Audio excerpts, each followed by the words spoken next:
great balance. Jalen played really well, obviously, being the player of the week. But, I think that, this team has created an opportunity for itself. So everybody's got to make a choice on, what do you want to do to prepare and to continue to play at the level that we're capable of playing at and to continue to improve. And, I don't think this is a time for anybody to be complacent.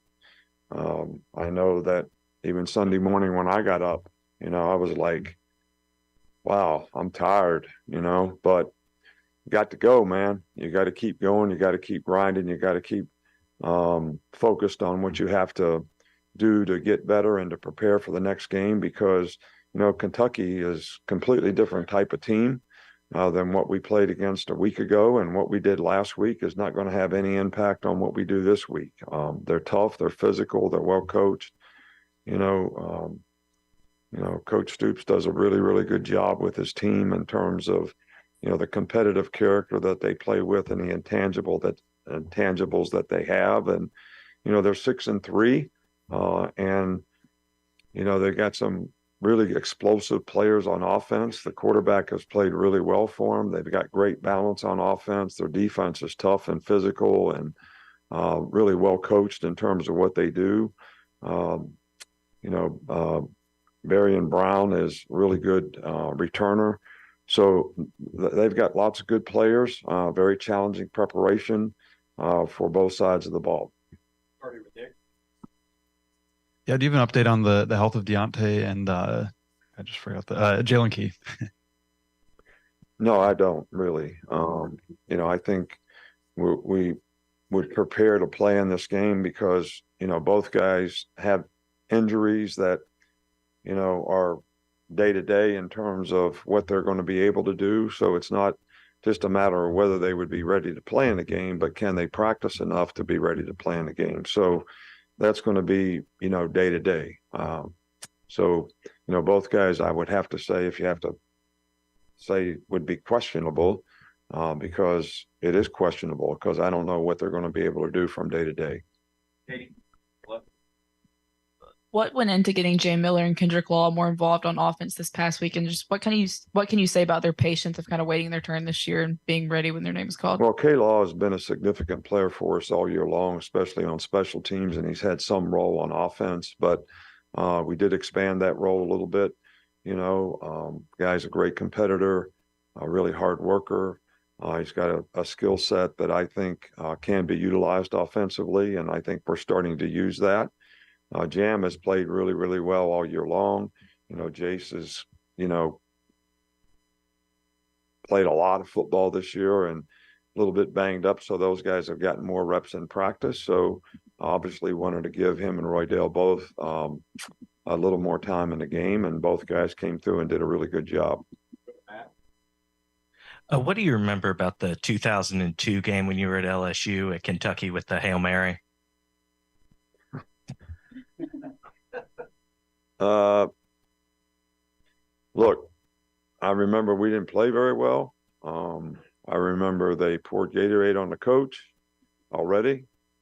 I remember there was about a 30-mile-an-hour wind that we had at our back, and the guy threw the ball, and it just kept going and going and going. Then their guys misjudged the ball and tipped it, and Devery Henderson caught it and ran for a touchdown. So that's basically what I remember. Aaron? From a novice perspective, this offense seems to get more multiple every week. Is that just a byproduct of Jalen earning the coaching staff week by week, or is this just the evolution of this offense? No, I think that it's probably a combination of both. I think as Jalen gets more comfortable, more confident, is reading and seeing things so he can actually do a little more and do some different things. But I also think that, the rest of the guys around him are getting more comfortable and executing better. So all those things contribute to us being able to do a few things that, we can take advantage of. But that's different, every week in terms of what kind of defense are you playing and what do they do and how can you try to take advantage of it. From Chase. With Ja'Cory Brooks' role in the offense being smaller this year than last year, how has he handled that in terms of maturity, attitude, mental approach, those things? Well, he's done a great job. He's done a great job on special teams. He's been a little hurt, which has contributed to, his role to some degree. But he's been great. He's done a great job on special teams. He's done everything we've asked him to do. When he's gone in the game, he's done a really good job of doing what he needs to do. But he got his shoulder banged up, which has been a little bit of an issue for him all year, in the game. So we'll see how that goes this week as well. Charlie? A guy we haven't asked about in a while is Devontae Smith. Just how's he coming along in his recovery? He's actually getting to the point where he's able to do dry land running. And I think he's gotten up to like 80% or something like that. So he's getting closer, but we just have to wait and see. That's kind of day to day too. Nick? Albert? What has Malachi Moore meant to the team in bringing energy, but also in being able to be versatile in secondary? Well, Malachi's a great leader, but he's also, very smart. He's got lots of experience. He understands the system of what we do. I think he really helps the other guys with adjustments that we need to make in the game. And, he's been invaluable. He's played well. And I think he's helped everybody around him play better. Okay, we got two more. Tony and then Mike. You've really been able to shut teams down in the second half on defense, or at least improve on defense. How much does that say to what the job Kevin's done in making adjustments in games? Yeah, well, we all contribute to trying to make adjustments in the games, and Kevin's done a really, really good job. He's in the box, so he has a really good perspective of, what we didn't do correctly, what we need to fix, what's not working, what might work better. So, but I think we also do a great job on the sidelines of showing the players the series before. And the first series of the second half was not a good one for us, but we actually played better toward the end of the game. But I think we need to have a little more consistency. The drive right before the half was not great, and the first drive of the second half was not great. But then I thought we played really, really well after that. But we just want to try to we're getting a lot of stuff, man, lots of multiples that the players have to adjust to. And we want to do more things, but make it simpler for the players so that we can actually do these things and be able to adjust to all this stuff that we're seeing so that they're confident that they can make the adjustments we need to make. Finish with Mike. What was your perspective on Dallas's roughing call and just what the technical coaching point would be there? Look, I don't know if there is a technical coaching point. You always tell players you want them to see what they hit. He hit the guy here and then he hit him sort of in the chin. So it wasn't like a direct hit or an intentional hit to the head. It was a really good hit, but unfortunately, his helmet did slide up and hit the guy. So it's a foul. If you hit the quarterback in the head, it's just going to get called all the time. And we just want to have him keep his eyes up and see what he hits and hopefully target down a little bit so it doesn't happen again. Thank you. All right. Thank you. Nick Saban press conferences on 97.7 ESPN The Zone is brought to you by McCurry Van and Car Rental. Our locations in Athens and Huntsville can serve your driving needs. Whether you need a car for 2 days or a passenger van for 2 weeks, we've got you covered. Rent local, rent McCurry Van and Car. You're listening to the Thom Abraham Show on 97.7 ESPN The Zone. Looking for your next game day party destination? Well, think outside the box and kick back at Flosa Premier. And you may be thinking, isn't that the trampoline place? Of course it is. But it's also the one-stop spot for all things fun. And if kicking back with the boys to watch the game is your jam, then you're in the right spot. Jump or not, Flo tends to all ages, meaning while you sit back and watch the game, little Jimmy's having the time of his life perfecting that front flip he most definitely wants to show you. You got this, Jimmy. So next time you think Flo, think fun for everyone. Are you tired of power outages disrupting your life? It's time for a Generac standby generator from Current Electrical. Storms may rage outside, but inside your family's powered up. So why choose Current Electrical for your generator needs? 1, we offer a wide range of models to suit every budgeted energy requirement. 2, our project managers handle every step of the process: power, gas, permitting, and inspections. 3, our certified technicians install your generator with precision, ensuring peace of mind. Don't wait for the next blackout. Call 256-880-1880 or visit us online at gensuperstore.com. Normally, when you call a roofing company, all you hear is, you need a new roof. Not when you call Fleming Roofing and Restoration. Since 1965, the folks at Fleming have been focused on what you need, whether it's an easy repair or a full roof replacement, commercial or residential. And when it comes to storm damage, you want Fleming on your side. They know all the ins and outs of insurance claims and will guide you through the entire process. Log on FlemingHSV.com and book your free estimate today. Fleming Roofing and Restoration. We show up. The state's largest orthopedic group is growing to meet the needs of the patients in our community. The Orthopedic Center has long been the most trusted name in orthopedics in North Alabama. So as our area continues on the fast track, so does the need for premier orthopedic care anywhere and anytime you need it. TOC is proud to announce the opening of our new locations in Albertville and Hampton Cove, along with the grand opening of our newest office in Decatur. These clinics will offer the same high-quality orthopedic care you have come to associate with TOC, with the convenience of being closer to home. As a patient, your time is your most precious asset, and we recognize that at TOC. That's why we are also proud to announce the opening of our urgent ortho clinics to handle those bumps and bruises that need prompt attention. These clinics are available to care for acute orthopedic injuries with no appointment necessary. With 38 physicians, 20 centers of excellence, and now more than a dozen locations to serve you, TOC will continue to be the name you turn to for the best orthopedic care at the right time. Visit our website at visittoc.com for more information. TOC, helping you live a better life. The kitchen is the heart of any home. It's where the family gathers. It's where kids discover old recipes and make them their own. Just starting out or just now getting started on the dream kitchen you've always wanted? I'm Chris Haygood, and from all of us here at Bob Wallace Appliance to the home builders and the homeowners of the Huntsville area, a heartfelt thank you for buying local. We're in Huntsville, Florence, and Coleman, and online at bobwallaceappliance.com.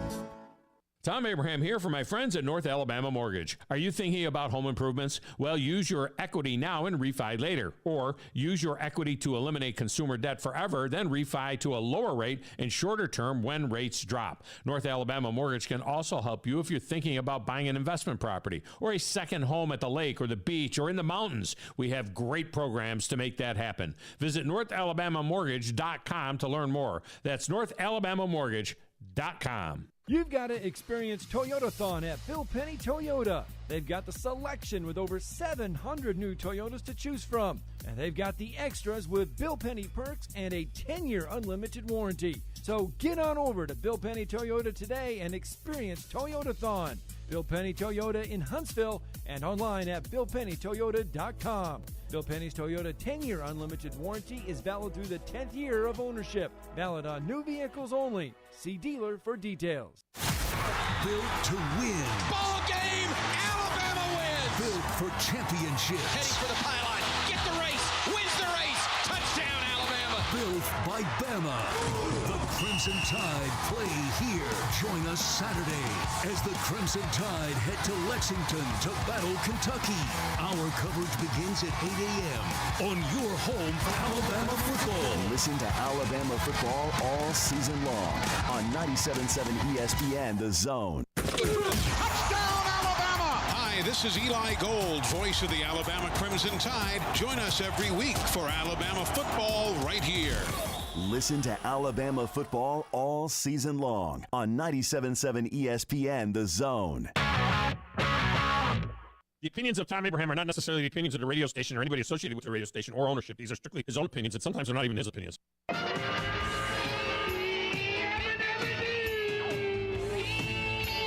can you give me a little typeset?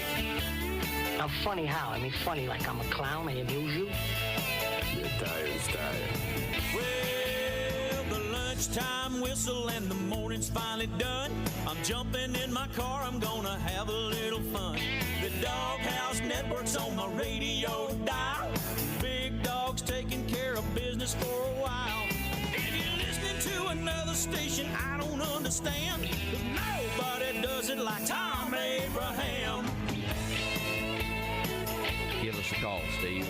He's a northern-bred, southern-fed, slick-talking guy.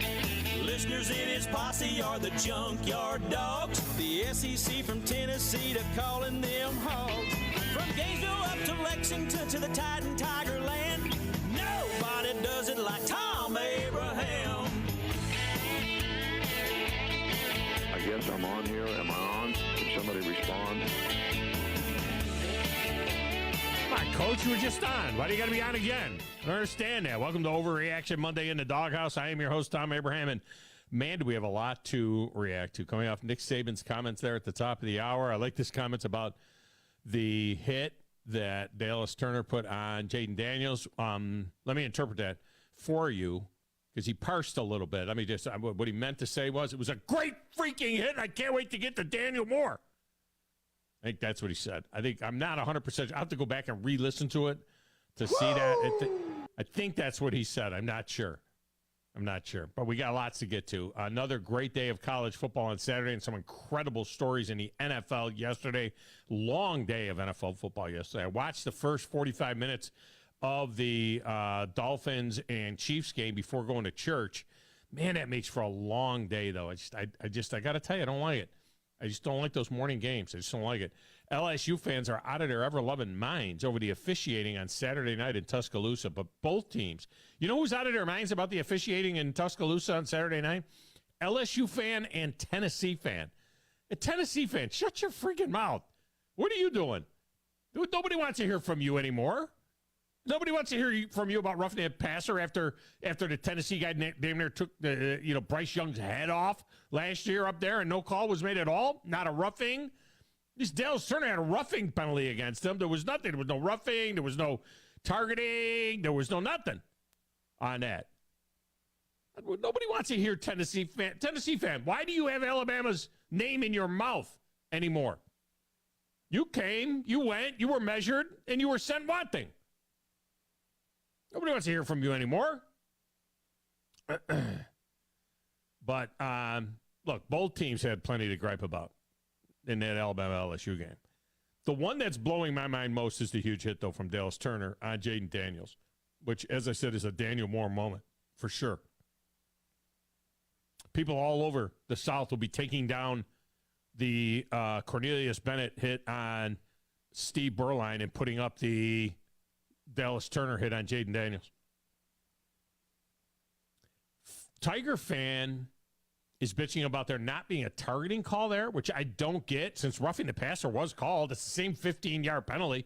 There's so many that have said on X, formerly Twitter, saying that, no call. What are you talking about? There was a call. There was a roughing call. What are you looking for? An ejection, I guess? Is that what it is you wanted? Let me tell you something. I got news for you. At that point, they could have thrown out the entire Alabama defense, and then the JV defense would have come in, and that game was over. At that point, that game was over. And I've tried to explain what targeting is to several folks on X, formerly Twitter. But they just don't get it. All right, first of all, crown of the helmet is a 6-inch window at the very top of the helmet, not the forehead. All right, those of you watching on WCCN TV, watch what I'm going to do now here. I'm going to drop my head all the way down. This is the crown of the helmet. All right, the crown of the helmet starts about, 5-6 inches back from the forehead area of the helmet. And then it extends from that point of the helmet across what would be the soft spot on your baby and all the way to the back to where your head starts to go down. That's the crown of the helmet. The crown of the helmet is not the forehead. Dallas Turner, you know what I'm saying? See what you hit? He saw what he hit. He saw it and demolished it. Another guy saying, he launched even though he didn't get off his feet. That was the quote. The guy said, well, he launched because even though he didn't get off his feet, but he launched. What? What are you talking about? The very definition of launching is, launching into the air. Roughing was the right call. Respect the hit and buy the poster. At least Jaden Daniels didn't go looking for his mother in the stands and break down sobbing. The heck was that, Caleb Williams? It's Caleb Williams. This is the same guy that paints his fingernails before the game and writes crap on them. All I have to say to the NFL is buyer beware on this kid, because he wants to be a part owner to boot, right? He wants to be a part owner of the team that drafts him. He wants to paint his fingernails. He wants to cry in his mother's bosom. That's a problem. I'm all about emotion. I'm okay with emotion. You don't go looking for your mother in the stands. I mean, come on. 21 years old. Stop that. Thom Luganville of ABC and ESPN. Oh, I know there's a special place in hell for me because I'm taking on a kid that's crying to his mother's bosom. Thom Luganville of ABC and ESPN is coming up at the top of the one. He was on the final Bedlam game Saturday with Oklahoma State beating Oklahoma. This is the Okie State team that got blown out by South Alabama, by the way, if you need them, who are beating the team that beat Texas. They're beating Alabama. And now after 118 games, that series is ending because of conference realignment. Mike Gundy said it would be, quote, a poor business decision, end quote, for the schools to continue given their conference schedules. What are you talking about? This is total crap. What are you talking about, Mike Gundy? I know you're now 55. You're a man. What are you talking about? You now are in a conference that doesn't have Oklahoma and Texas. You're in a cupcake conference. That's what we're going to call that conference. That's the CCC. We'll make that the CCC because it's kind of like the AAC, and it's certainly nothing big about it like the Big 12. We just call it the CCC, the Cupcake Conference. What are you talking about, Gundy? Is it because you've gotten beat by them 91 times? Look, you beat them, what, the fifth time that you've been a head coach? In 18 or 19 years, they throw you a parade. How is that a poor business decision? The Big 12 will be weak. That game needs to be played, just like Florida State, just like Georgia Tech. You think Georgia Tech wants to get their head kicked in by Georgia every year? But they do, and they like it. Clemson, South Carolina, are those bad business decisions? Get out of here. All right, phone lines are open, 256-576-4977. Text window, 7329-TA-SHOW, 732-982-7469. It's a great way to communicate with us. My X feed is at Thom Abraham Show. The station's feed is at 97.7 ESPN. We are on Facebook at 97.7 ESPN. Grab the link there to the YouTube channel, WZZN TV. And you can watch the Sports Talk Show there. Just go to 977ESPN.com. You get links to all of that. While you're at it, get our app. You need our app where you can find links to Zone 2, 3, 4, and 5 as well. All our alternate streaming channels for more great programming. It's going to be a busy week this week. Oh, my gosh. Is it busy this week? Well, you know why it's busy this week? It's because it's. I guess fall is ending and we move into the winter season of where football is still going on, obviously, but there's a lot of other sports that are getting kicked off. And oh, thank you, Hugh. Man, there's basketball. We have high school basketball on our network of stations this week with Buckhorn opening up their defense of the 6A state championship with the outstanding Caleb Holt and the rest of that team. We got a couple of those games. We got UAH basketball getting going this week on our air. We got Havoc hockey, which is underway. Dropped 2 to Birmingham over the weekend. We got them on Thursday night. I'll be on that game. And we got playoff football, 3 playoff football games on Friday night with Buckhorn and Randolph and Madison Academy all playing playoff football.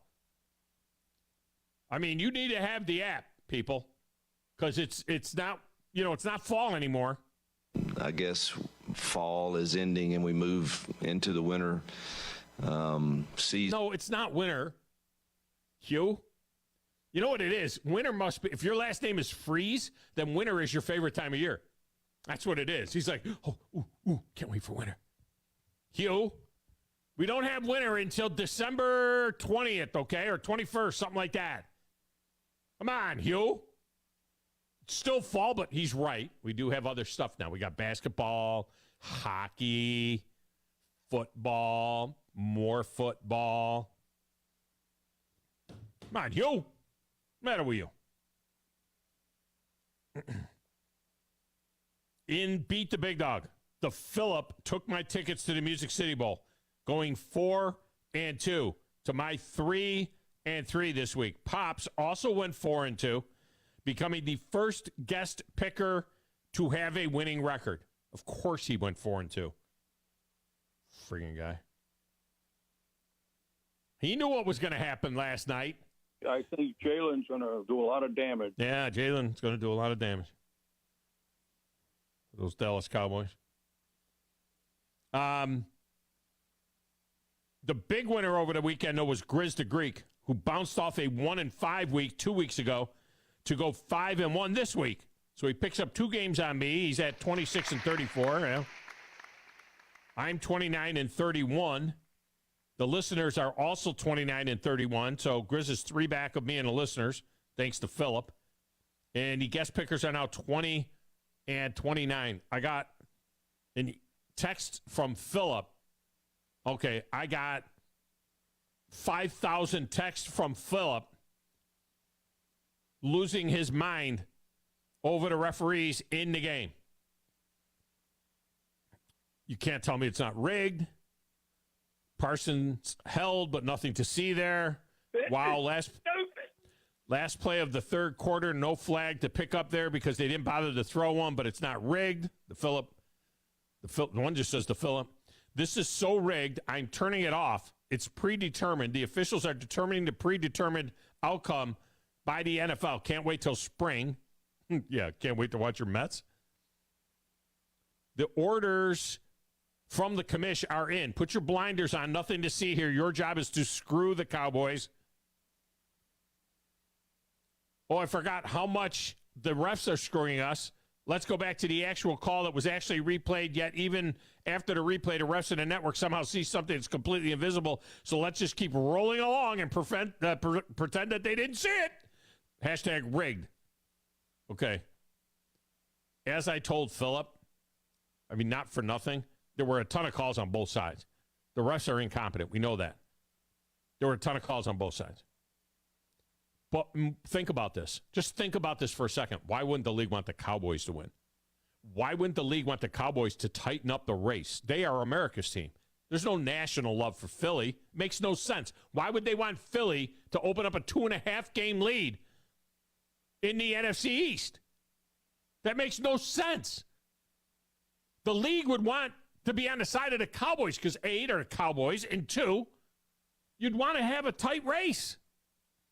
By the way, it's liable to be, they're going to play again, in a few weeks. It's going to be, they both could be 9-3. Cowboys won't lose a game in their schedule is very favorable, the next 3 or 4 games. They won't lose. And you look at what Philadelphia's got. They got to play at Kansas City. They got to play San Francisco. And I forget who the other one is they got to play. Maybe Seattle, something like that. They got 3 games. They could lose 2 out of the 3 games that they play after their bye. I mean, I'm just going off the top of my head. I'd have to look at it here on the schedules. But I'm just telling you right now, it makes 0 sense that the league would want anything other than, the Cowboys to win that game. Makes no sense. In the trifecta. So this 3 out of 4 thing backfired on me, especially this week. Good God. Grumpy's idea. 3 out of 4, he says. Basically, everyone who got into trifecta picked up a point. I swear, there was only 4 or 5 guys that did not score a point this week. Pretty much everyone who got in got a point on the big board. Furthermore, Kyle, my cousin Vinny, Fritz, and Mongo all hit all 4 to get 3 points, and then we had to do a drawing for the chicken, and it went to Mongo. So Mongo gets the Champy's chicken on the drawing. All those guys got 3 points on the big board. You know who didn't score? Our leader, Kramer. He is stuck at 8 points and now has just a 1 point lead over Vinny, 2 over Bama Chris, and there are more people on the big board than I've ever seen before. Things are really starting to tighten up. And to boot, his beloved Buffalo Bills are now 5-4 after losing to Cincy last night.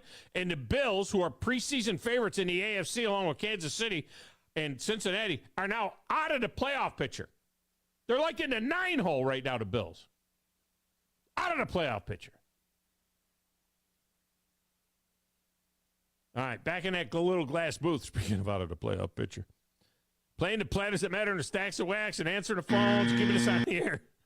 Feeling good about being 5-1, but reeling after the Falcons' horrific loss yesterday. It's DJ Grissy Chris. Who in the blue hell are you? What is your name? It doesn't matter what your name is. I'm the producer of this show. If I didn't step up, you're nowhere. I put this thing together out of spit and polish. I think this is one of the traits of a really good producer. Keep the talent happy. I'm all jacked up on Mountain Dew. Now, Tom. Hey, Tom. Testosterone high today. Testosterone, whatever the it is. It really doesn't matter what you think. It really doesn't matter what you say. Any of you play sports?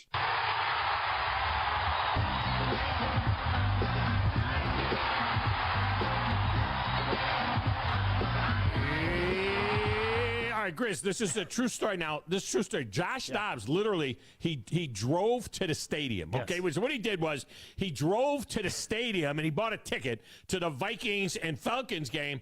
And then early in the game, somebody from the Vikings side looked up in the stands and said, oh, look, I think that's Josh Dobbs. I think he's played for 8 teams in the NFL. Let's get him down here and see if he wants to play with us. He came out of the stands with a hot dog and a Diet Coke.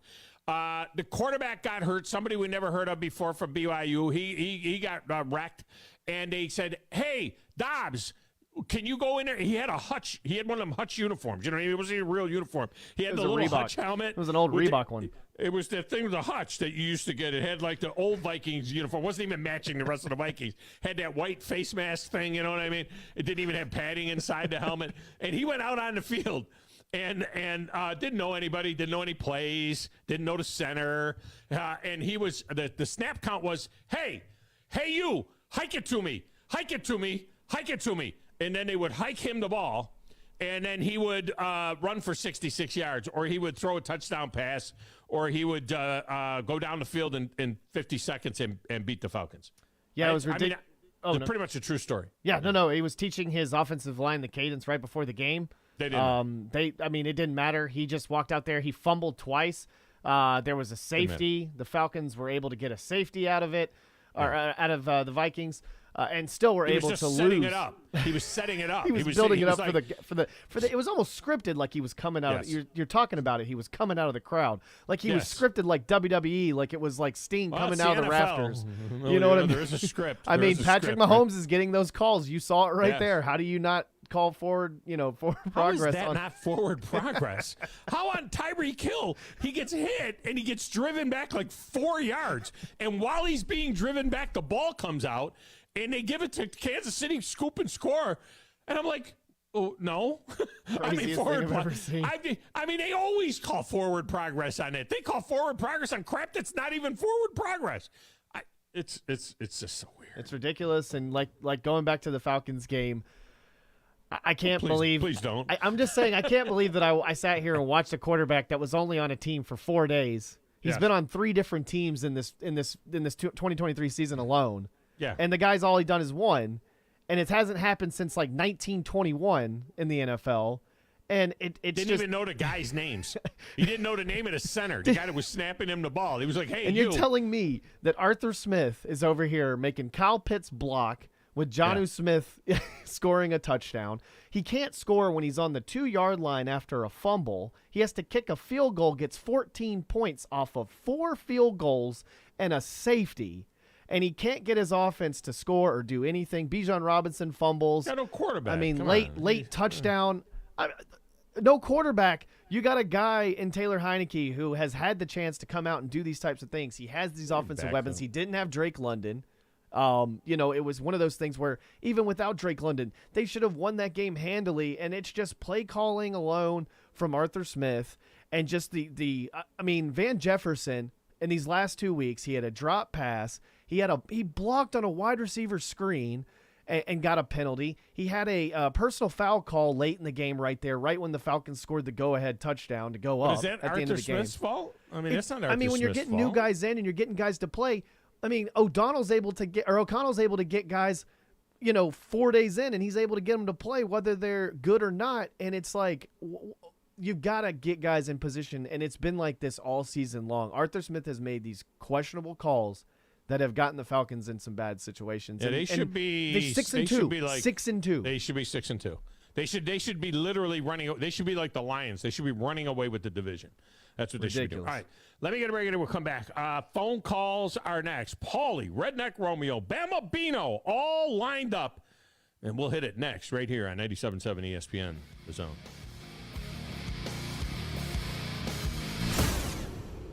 Drowning in IRS debt? If you can't afford to pay your IRS debt due to economic hardship, you can now be free of IRS collection efforts by taking advantage of a special IRS tax hardship program. This program allows Americans who owe the IRS to resolve their delinquent tax debt once and for all. In some cases, maybe even reducing what you owe significantly. An open phone line has been established by Community Tax for consumers to call and see if they qualify. Simply dial 800-251-2305. If you owe back taxes to the IRS and cannot afford to pay them back or have years of unfiled tax returns, help is standing by. Just call the Community Tax Helpline today at 800-251-2305 for the help that you need. Don't take on the IRS alone. They can attack your wages, savings, pension, home, and even your Social Security check. Call 800-251-2305 to see if you qualify. That's 800-251-2305.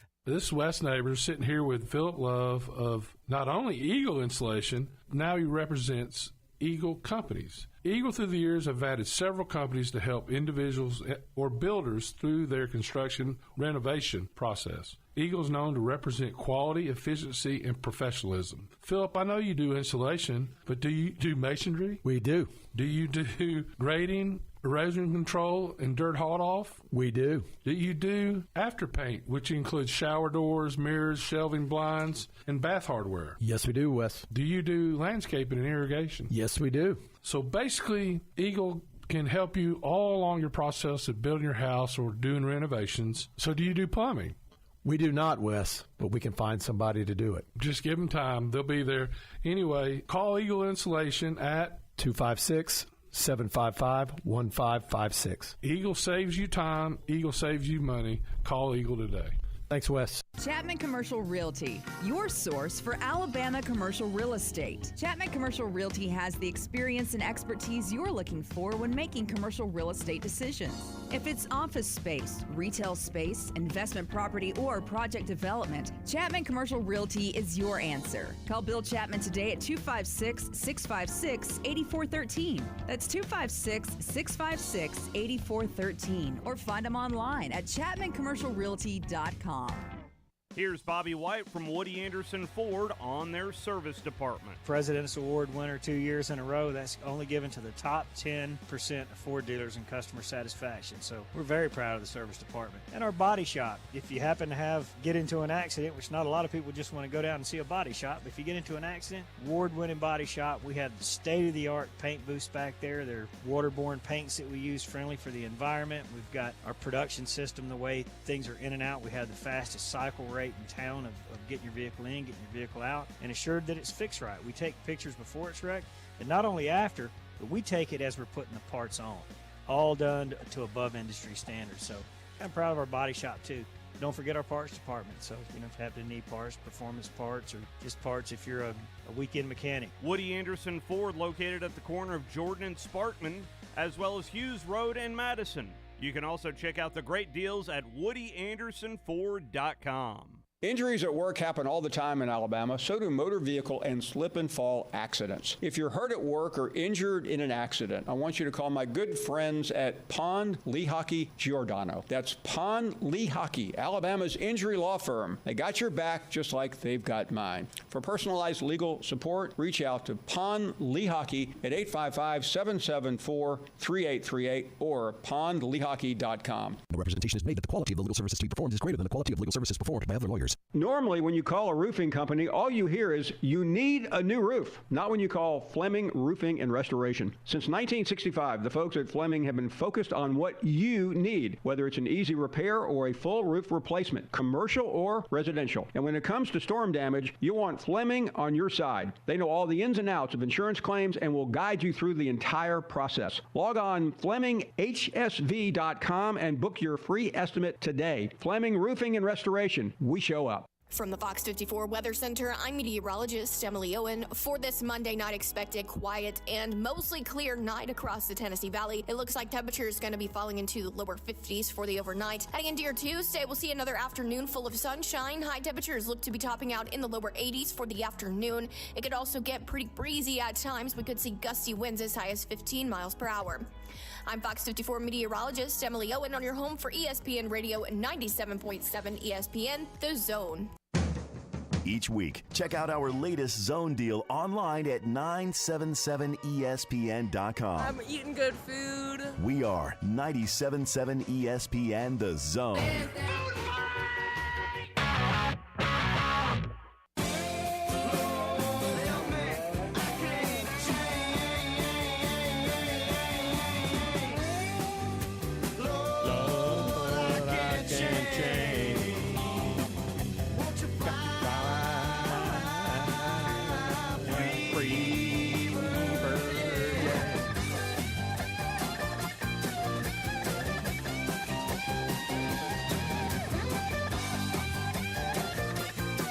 Freebird is brought to you by Valley Equipment Rental. With their two locations, Valley Equipment Rental has it covered. Everything soup to nuts, whatever you need. Need a skid steer? They got more of them than anybody. Need a Mini X?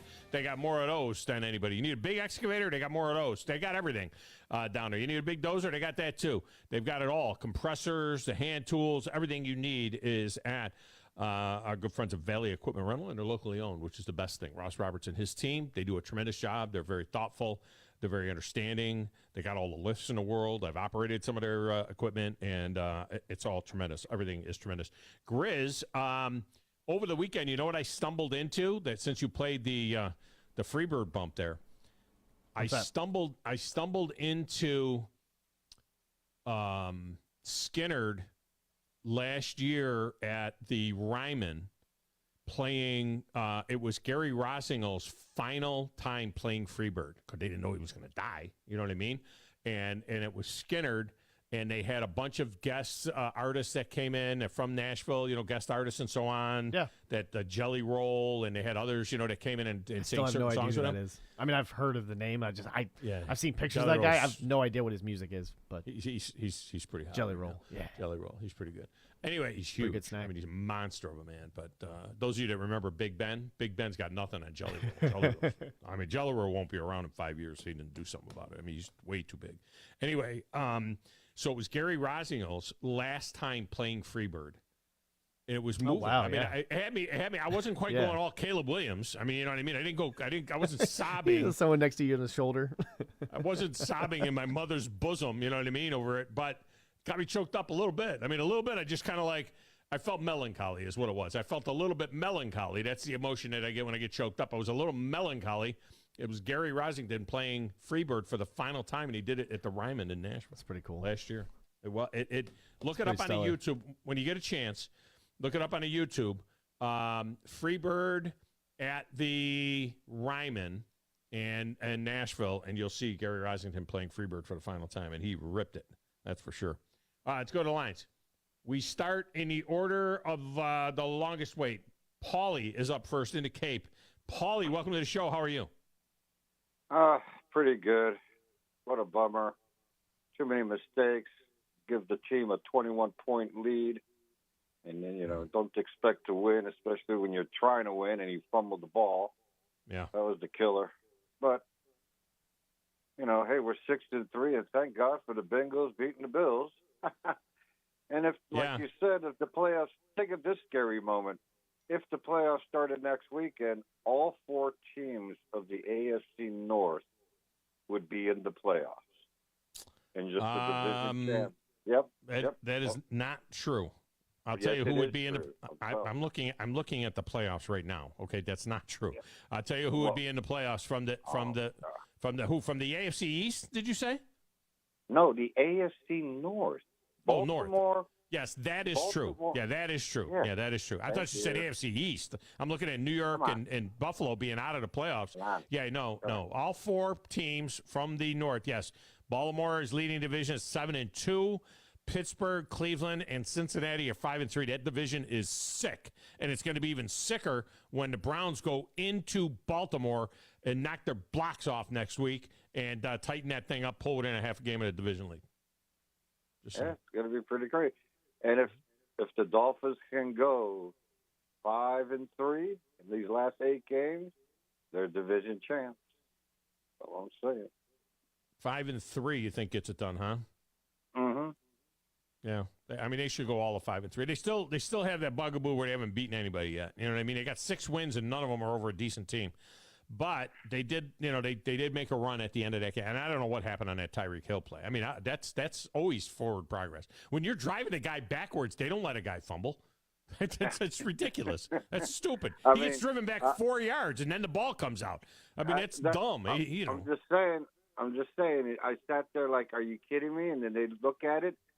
And I'm telling you, the referees this year are brutal. Like, you're talking about, the college hit. Was it really bad? I mean, we should either do 2 things: no more passing, so the quarterback doesn't get sacked. Let's just take the passing out. Then we'll never have another, contact to the head or vicious, roughing the passer to stop the passing. Because come on, this is getting ridiculous. I don't know what you got to take your head off and put it in your wallet so you can tackle the dude. I mean, come on. Doesn't make any it's sense. Getting to the point where, come on. These refs really got to have a talk to, man. It's like, unless he hits them in the head, he spears them. What happened? The spear used to be a very definite, like, vicious hit. Now it's anything. Well, it's also game to game, referee to referee different. That's what I want. I just want consistency. Because I see guys get hit, and I'm like, well, that's not a penalty. But if that was Tom Brady or if that was just Patrick Mahomes, the guy would be doing 24 months in jail. You know what I mean? That's what I'm looking for is consistency. And unfortunately, he's the one who's made it to where we're at today. I mean, here we are breaking down. Was it this hit? Was it this hit? Is it that hit? It's all because of that guy. My God, it was like the first guy ever popped his knee because he got hit low, and now all of a sudden now he's special. Yeah. My goodness. Well, he was kind of special, but yeah. Yeah, whatever. Yeah. My God. But anyway, hopefully the Dolphins got a bye week. We get it together. I think you got a point, by the way, in the trifecta. I think you got on the board, finally, in the trifecta. Everybody got on the board, it seemed like. But, yeah, let me just see here. I believe you picked up a point. Yeah. Paulie. Yeah, you got a point. You got a point because you got any 3 out of 4 got you a point. So you got a point on the big board. You're on the board. Oh, I was on the board the first one when I swept it all. I know I got more than one. When did you sweep them all? First week. First time I called. Really? Started. There it is. There it is. Yeah, you're right. You're right. So now you got 3 points. Because I put Paulie in the cape and then I put Paulie. So now you got 3 points, and I got to get rid of the other Paulie. Okay. Yeah, you're right. Only 5 points back of the lead. Hey, I missed 1 week. I should be right there. Yeah. All right, Paul. All right, later. Good job by you. Redneck Romeo is next. Romeo, welcome back. How are you? Hey, I'm great. I sent you something on the 97.7 messenger board, and I can't believe it. You had talked about high school lines. You know Alabama actually has high school lines. Get out of here. I did not see that. You sent it on the message board of on the Facebook page? 97.7. On the Facebook page? Yeah, I think so, yeah. Okay. Yeah, and it'll have a picture. You click on the picture, and it has 7A to 1A, and I can remember Mountain Brook is a 14-point favorite over Buckhorn this weekend. Who's making lines on the games? It is called Hall Tech. You can actually get on your Facebook page and search for Hall Tech, and when you comes up, you hit it, and it's going to have it'll have the lines. They've been doing live. That's crazy. Yep, I sent it where you could take a look at it. I knew it was out there, but I hadn't seen it all year. But it showed up yesterday. It's got. Did you see it, Chris? Game. Chris, how do I get to it? I'm not good with this here. I'm on the Facebook Well, page. it's Facebook page. It's on Facebook. So if you're logged in, you're an admin. So if you're logged into our Facebook page, it'll go right to it. Yeah, but where do I go to? I'm it's just a on our post Facebook 20 page. hours ago. 20 hours ago by a page, Hall Tech Sports. I don't see posts. Where do I see posts? I don't know. Is there a link to posts or something? I just sent you in the Pages, Google home. chat, in our Hangouts chat that we talk behind the scenes really? between. Yeah. All Yeah. right, let me check it there. It's in the link. You might be able to click it immediately because you're an admin. You might be able to see it immediately. It's on our original. Hall it's on our Tech original Sports. Facebook. Hall Tech Sports. Yeah, the real Facebook page. Yeah, they got lines. That's amazing. Why do they got lines? Wow. Oh, I seen it at the first of the year, and then I hadn't seen anything, and then it showed up last night. So I thought, well, Tom, I want to see it because he was talking about lines earlier in the year for high school sports. Now they I don't see a line. I don't see a line for Madison Academy. Let's see. I see Randolph. That's Randolph County. What's Madison Academy's 4A? Aren't they, Grizz? I'm looking at the 4A, and I don't see a line for the Madison Academy game. Corner at Randolph. Randolph is -3. So Randolph is a 3-point favorite in their game. Buckhorn is getting 14. No. Against Madison Academy is 3A. Yeah, that's why you don't see them. But they're not in the 3A. They're not either. in the 3A. They got they didn't give me the line. They got must be some of such the lower ones. A big favorite. Yeah, they must be a big favorite in there. Although Mobile Christian's a 42-point favorite over Beulah. Well, it's like this just reminds me like this guy's got like a parody Facebook account like McNeil does on Twitter when he does the Ohio high school lines and everything each week. And he goes, "Here you go, degenerates." So, you know. I think he's playing around. All right, Romeo, good job by you. All right, thanks. Grizz, what do you want me to do? You want me to knock one off, or you want me to get to the break? Okay. Bama Bino is up next. Bama Bino, welcome to the show. How are you? Hey guys, you know I love your show. Bless you. All right. But you know I've got to pull your leg a little bit, or you wouldn't think I'd think nothing of you. You don't think nothing's winter. You're just giving away you freeze a hard time. You don't think nothing's winter unless you got to cut the ice to fish, do you? That's true. If I'm not drilling a hole in the ice, it's not winter to me, man. This is not winter. Oh no, it's not. It's not. But I like old Hugh. If you ever want to know what I look like, you can either ask Wes, or I can send you Bandy a picture. You look at Hugh Freeze and knock some hair off, and we look exactly the same. Really? I mean, yes, I have. I saw a lady in the mall in Birmingham one time, and I had a cap on, and she said, "You got the wrong cap on, don't you?" And I said, "What?" She said, "You look like Hugh Freeze." And he's got my eyes. We're about the same age. Maybe I'm a little, I don't know, we're about the same age.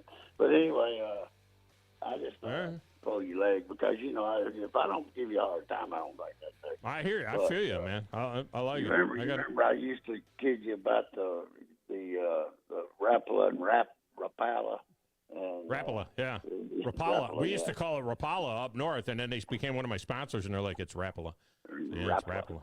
Rapala. But, you know, that's so country boys just say Rapala, broke back minner.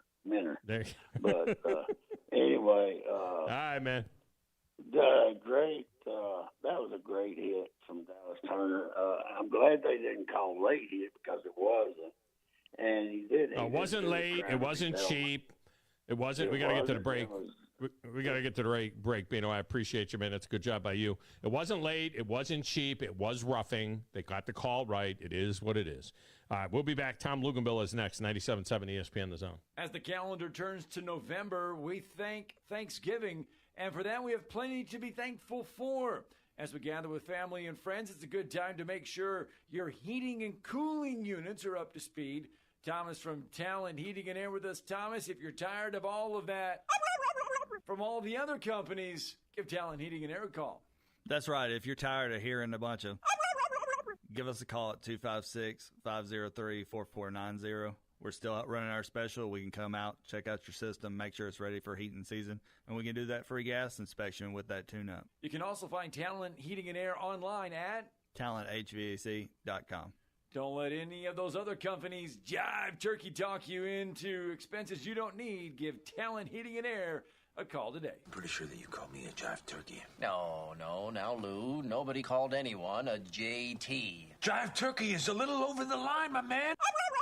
AL cert number 21014. Looking for your next game day party destination? Well, think outside the box and kick back at Flosa Premier. And you may be thinking, isn't that the trampoline place? Of course it is. But it's also the one-stop spot for all things fun. And if kicking back with the boys to watch the game is your jam, then you're in the right spot. Jump or not, Flo tends to all ages, meaning while you sit back and watch the game, but little Jimmy's having the time of his life perfecting that front flip he most definitely wants to show you. You got this, Jimmy. So next time you think Flo, think fun for everyone. The kitchen is the heart of any home. It's where the family gathers. It's where kids discover old recipes and make them their own. Just starting out or just now getting started on the dream kitchen you've always wanted? I'm Chris Haygood, and from all of us here at Bob Wallace Appliance to the home builders and the homeowners of the Huntsville area, a heartfelt thank you for buying local. We're in Huntsville, Florence, and Coleman, and online at bobwallaceappliance.com. Hey there, Bob Baumhauer here to enjoy another great football season with y'all. And guess what? The salmon are running, so make sure you try our delicious lemon garlic salmon. And for you land lovers, try our sizzling char grill flat iron Callaway steak, complemented with our special shrimp etouffee. And you'll definitely want to tackle our Alabama hot chicken, smothered in our zesty and tangy immune-boosting special Alabama hot sauce. Baumhauer's legendary fun and legendary food. No representation is made that the quality of the legal services to be performed is greater than the quality of legal services performed by other lawyers. This is Wes Neighbors sitting here with Stan McDonald. Stan, tell everybody why you're the best damn dirt lawyer in North Alabama. Yes, Wes, at Jacob Title and the Stanton Law Firm. You know I'm a dirt lawyer, and a lot of our friends know that, which means we specialize in real estate. Now, if you own real estate or you're buying it or you're selling it, you need to do a closing, but a lot of times there's legal issues associated with that. We're a great group to talk to. My son, Lewis McDonald, heads our commercial closing division, and we approach your real estate needs very seriously. We seek to be the premier real estate closing company in North Alabama, and we do it in such a way it shows that we're experienced, we're for your success. We like to handle your real estate needs the same way Coach Dan Reeves used to say, never let them see you sweat. And that's going to be to your benefit, too, when you visit us at Jacob Title and the Stanton Law Firm. Our website online is jacobtitle.com. This is SportsCenter. I'm Christine Lisi. Giants quarterback Daniel Jones slated to undergo an MRI today. ESPN reports the initial fear he's got a torn ACL and concern that his season could be over. Yesterday marked Jones's return after missing the 3 previous games with a neck injury. The Giants already without backup Tyrod Taylor, Tommy DeVito, and Matt Barkley, the only healthy QBs currently on their roster. Eagles tight end Dallas Goedert set for an MRI today to determine if there's any further damage to his fractured forearm, according to ESPN's Adam Schefter. Monday Night Football tonight, Chargers-Jets, 8 Eastern, ABC, ESPN, and ESPN2. NBA, James Harden ready to make his Clippers debut tonight against the Knicks. Marlins hired Rays GM Peter Bendix to run their baseball operations department. He replaces former GM Kim Ng, who left Miami after ownership suggested it planned to hire a president of baseball ops above her.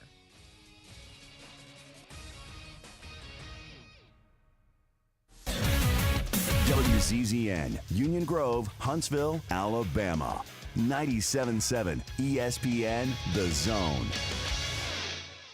Thom Luganbill here for my friends at Woody Anderson Ford. Bobby White and his team take great pride in their service department, and you can see it the moment you walk into those beautiful new service lanes. And just like a championship team, they all work together to make sure your experience is second to none, whether you drive a Ford or not. Also, check out the gold certified pre-owned inventory at Woody Anderson Ford for great deals every day. Stop by and see them at Jordan and Sparkman or at Woody Anderson of Madison on Hughes Road, or visit WoodyAndersonFord.com. Ann Adams with Berkshire Hathaway Rise Real Estate is the one name to know if you're buying or selling real estate. With years of local experience, Ann Adams offers buyers in-depth knowledge of the local housing market and will narrow available properties down to those you'll be interested in so you can save time when shopping for your new home. If you're ready to sell, Ann offers a seamless process using accurate pricing and expert negotiation skills to make sure you get a fair price for your home. Call Ann Adams today at 256-337-2625 or log on bhhsriserealestate.com.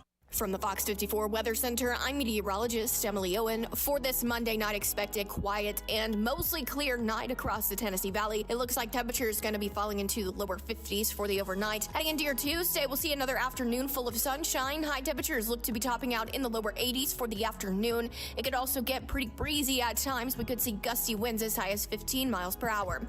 I'm Fox 54 meteorologist Emily Owen on your home for ESPN Radio 97.7 ESPN, The Zone. November in Alabama means one thing. Alabama and this SEC football arch rival meet in the Iron Bowl. The Iron Bowl. What is Arkansas? No. Listen for full coverage of the Iron Bowl right here on 97.7 ESPN, The Zone. Correct response, what is Auburn? The opinions of Thom Abraham are not necessarily the opinions of the radio station or anybody associated with the radio station or ownership. These are strictly his own opinions, and sometimes they're not even his opinions. You need to be more like a dog. Like what you guys are doing. You've got your fingertip on the pulse of your listeners. You guys know what they're talking about. Be a dog. God bless the show. You are the Messiah. We need more dogs. This is the best show on radio. The big dog, Thom Abraham, is here with you. Hey, I see you, dog. So settle in and get your bark on. That's my dog. Now live, here he is, the big dog. Let's go, baby! Thom Abraham. How you doing? How you doing? How you doing? How you doing? How you doing? How you doing? How you doing? Look, I don't speak Spanish. I don't know how to say this, so I'm going to choose my words very carefully. I think you're a psycho. Do you know who I am? I mean, that guy sounds like Elle McPherson farting into Miles Davis' trumpet. I guess I'm on here. Am I on? Can somebody respond? Get off my lawn. I have to drag my Yankee ass out of here.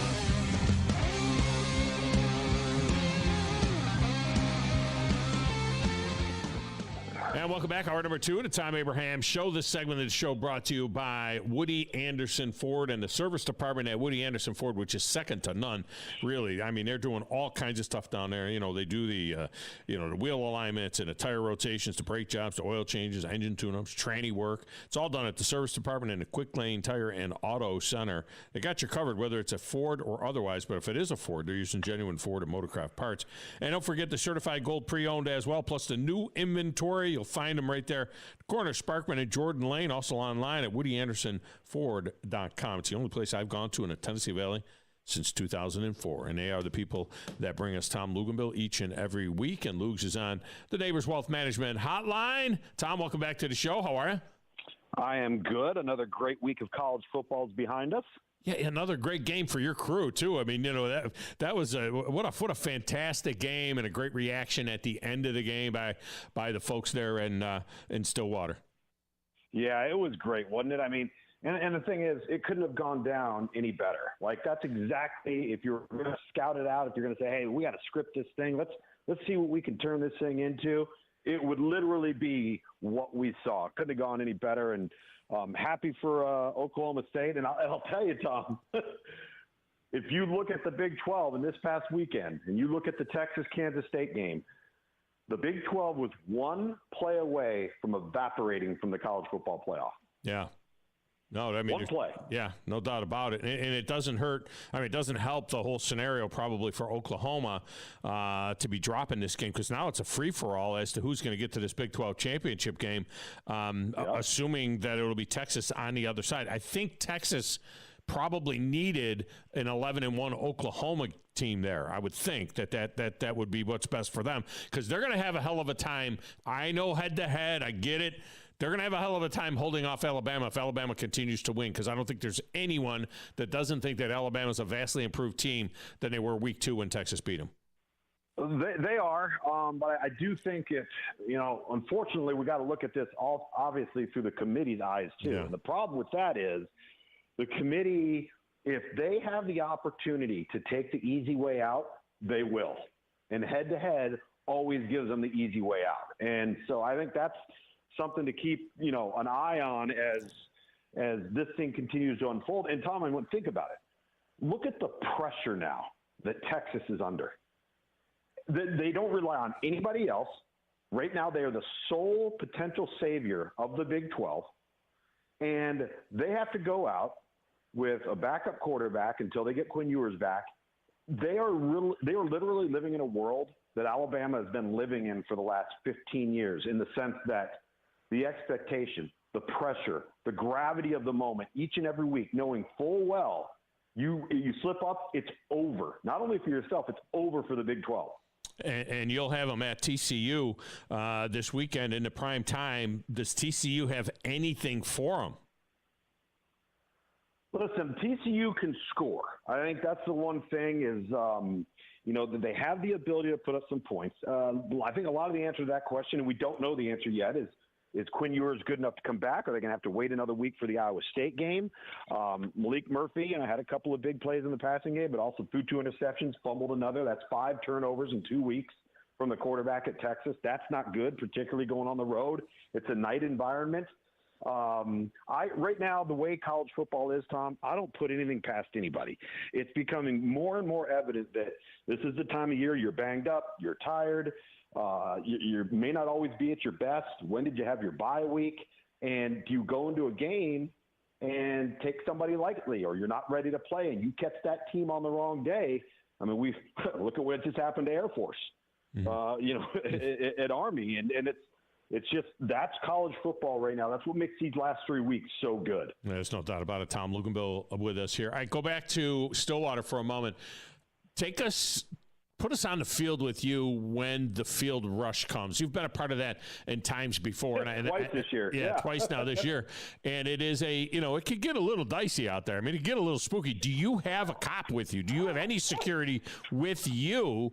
And, of course, you're trying to grab the coach, and the coach is always going to have a couple of troopers, with him. Yeah. But just take us through that as that rush is coming, as to whether or not these kids are running right past you. Maybe they want that ESPN mic with the mic flag on it. I don't know.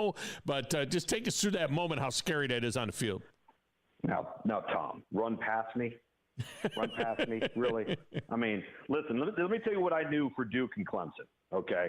Is I knew they might have a higher SAT score. I'm the better athlete, okay?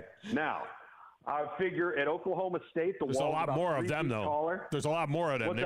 There's a lot more of them. They may try to knock you down and get those snakeskin boots off you. You know what I mean? I know it. So, what was interesting is, it's a little bit of a bigger jump from the wall. That stadium's right on top of you, and the wall's probably 7.5 feet, but it's right on the sideline.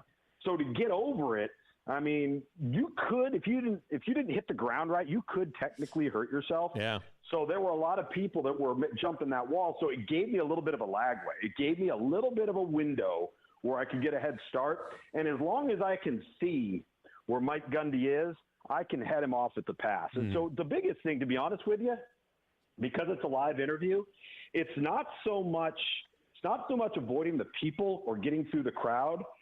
It's the fact that Dave and Dusty in the booth are having to stretch and carry the broadcast until I get him. Well, sometimes, and this happened on Saturday, Mike Gundy's shaking hands with different players, shaking hands with coaches, and you're grabbing him by the shoulder, and it's that, I don't want to interrupt him. I want to let him get through his congratulations, his handshake, and this and that, but we're live. We got to get to this interview and then get to studio, and those guys up there are counting on me to get to the interview sooner rather than later. But the chaos of it wasn't near as bad as the Duke-Clemson game. The reason why that is, though, and Duke and Clemson, if you recall, They let those students on the field with 3 minutes to go in the game.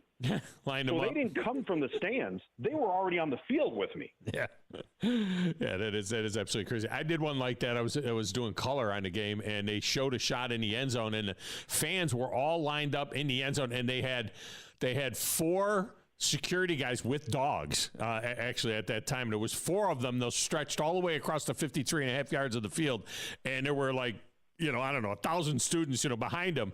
And I broke out the telestrator, and I circled the 4 ducks, and I said, they need to get more dogs because there's no way. There's no way you need more dogs. You need more dogs. Ain't no way you're going to keep them off the field.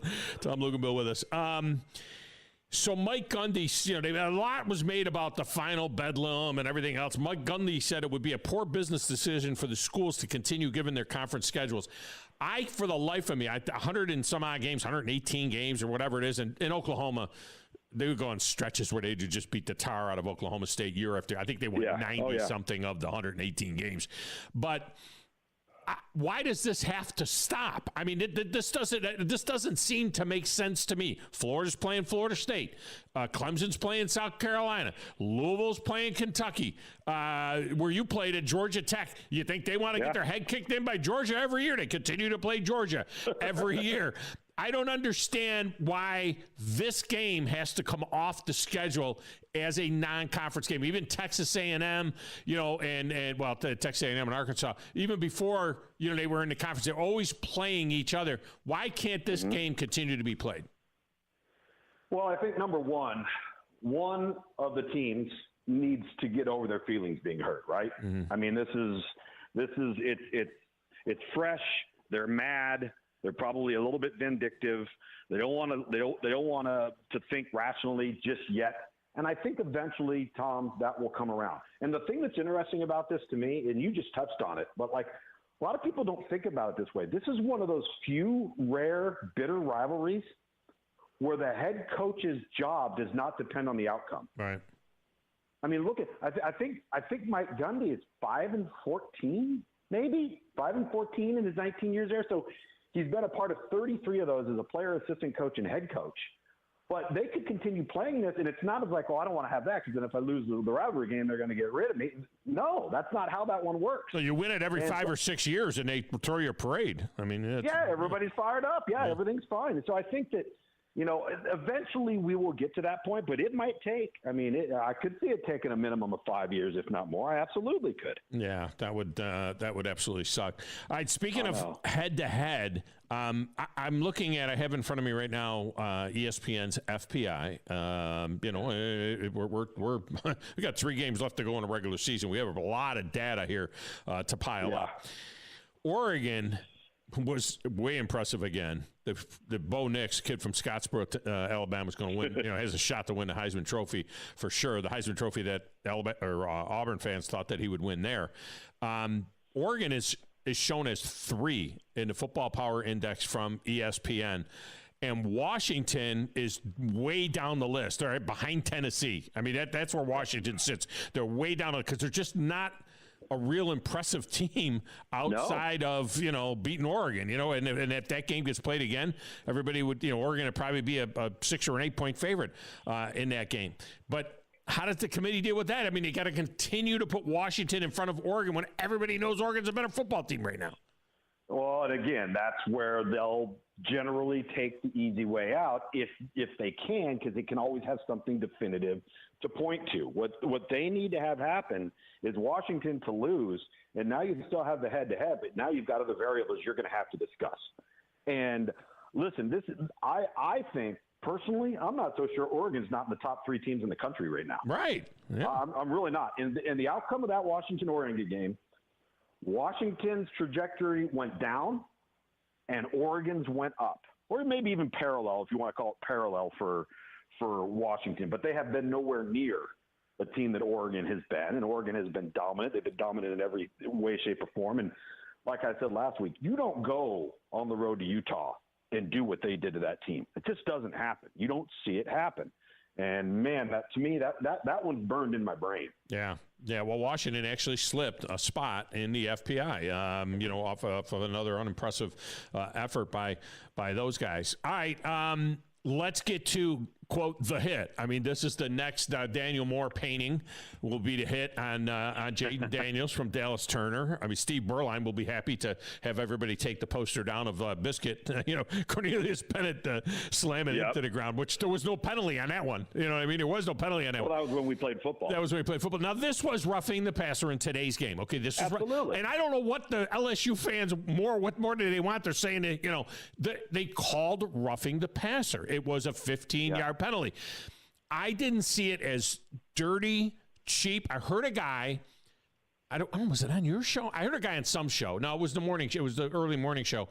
I was on my way to church. I was listening to the college channel on a deal, and a guy calls in and he says, he almost sounded like he was crying. Yeah, he says, I'm 64 years old, and I've watched a lot of college football, and that was the dirtiest thing I've ever seen. The dirtiest hit I've ever seen in college football. How is that hit? Was that a dirty or cheap in any way, shape, or form?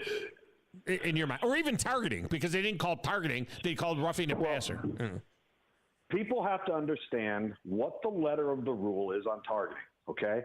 Number one, you have to determine, is there an indicator? A launch, a crouch, right? Approach to the head or neck area. If you determine the answer to that to be yes, all right, then you have to go and you have to see, did you lead with the crown of the helmet? And people don't generally know where the crown of the helmet is.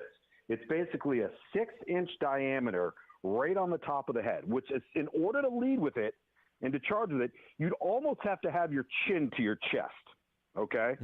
So if you go back and you look at that play, they obviously didn't feel that crown of the helmet was involved here.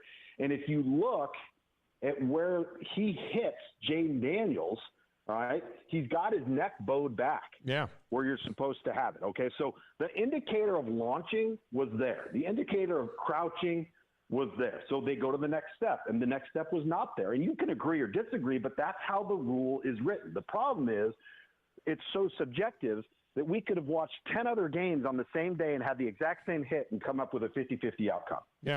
Yeah, and he really... And that's what people have a problem with. And really, and I'm looking at it right now at point of contact, it's really not a launch. He just runs right through the guy. Through him, I know it. But it's high, and that's why people feel that way. It was violent.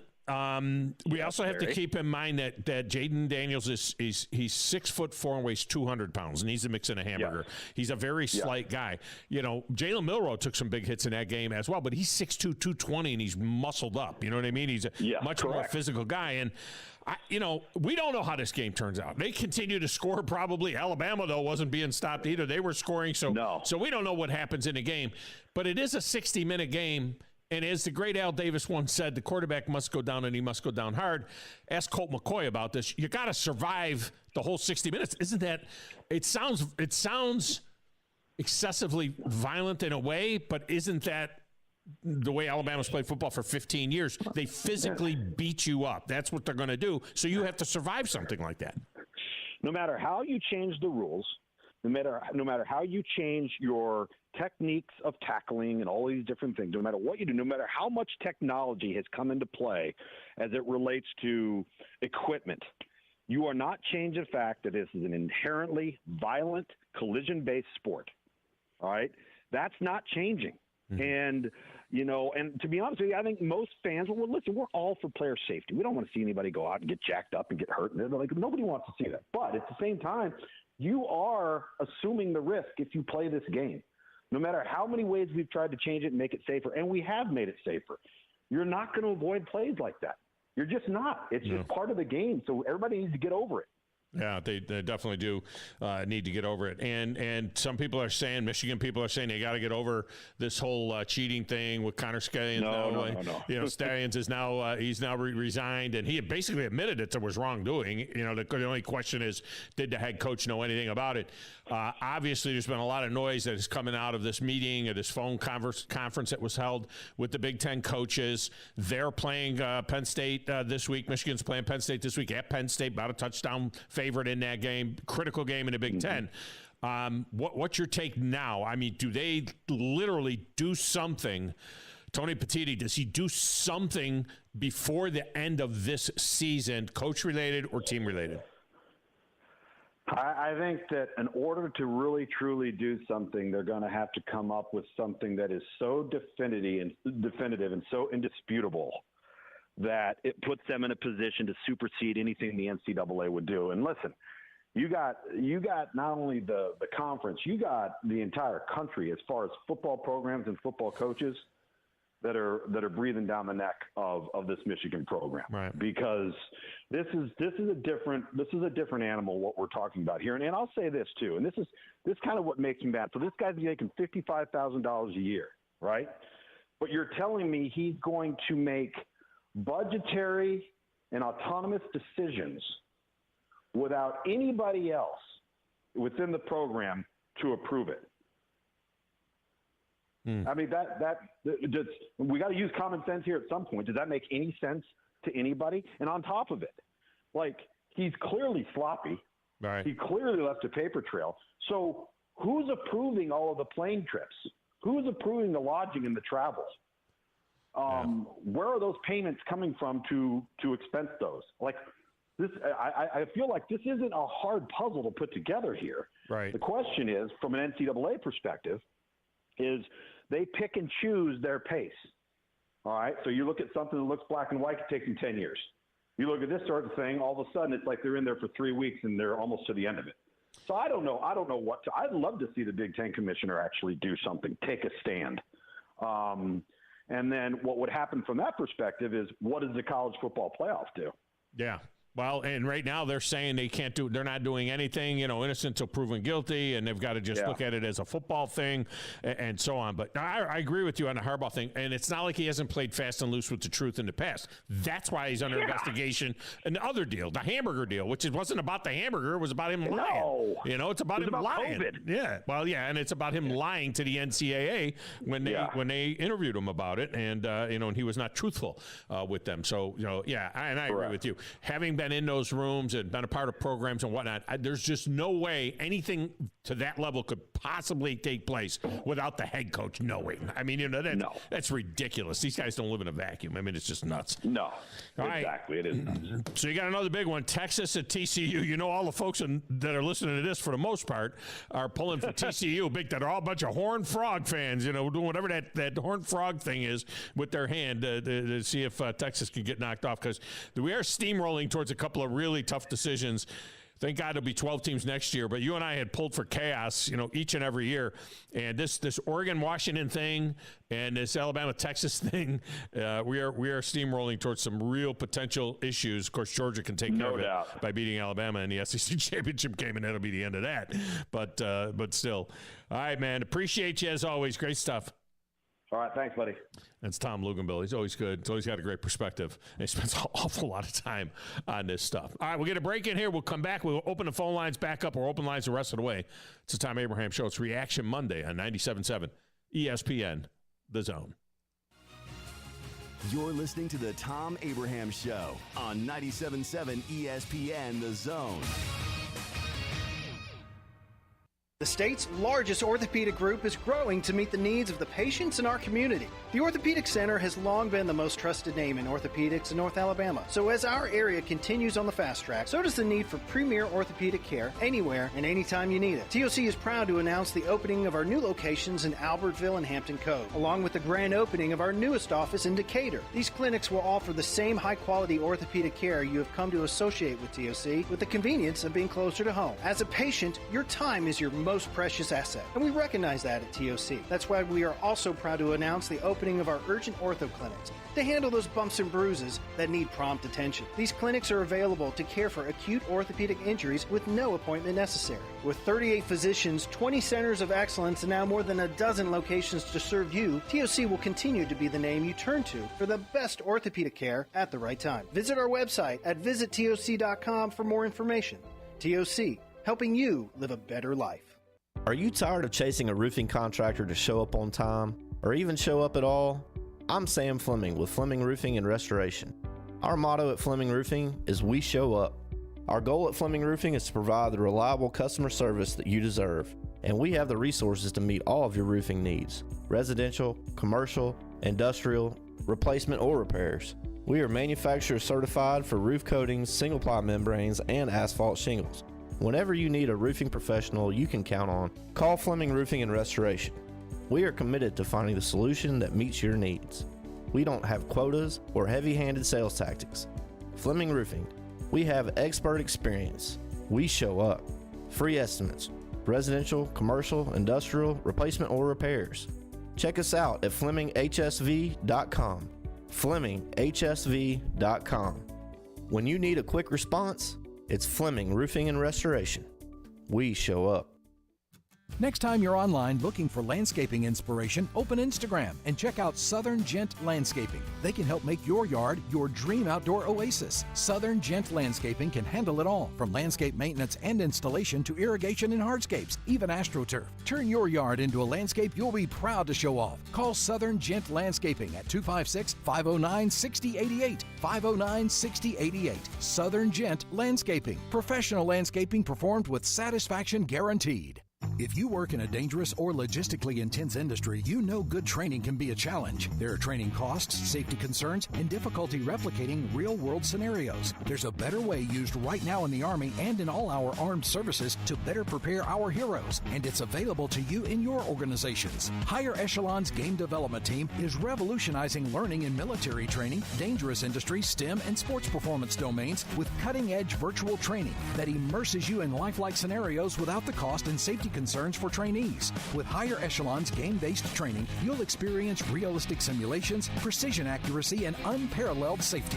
Higher Echelon founder Dr. Joe Ross is retired Army who played and later coached for the cadets and puts that experience to use. His team has been building cutting-edge virtual training environments for soldiers and clients for a decade. Higher Echelon, the name you can trust for advanced training solutions. Reach out at higherechelon.com to get your free consultation. Go Higher and go Army.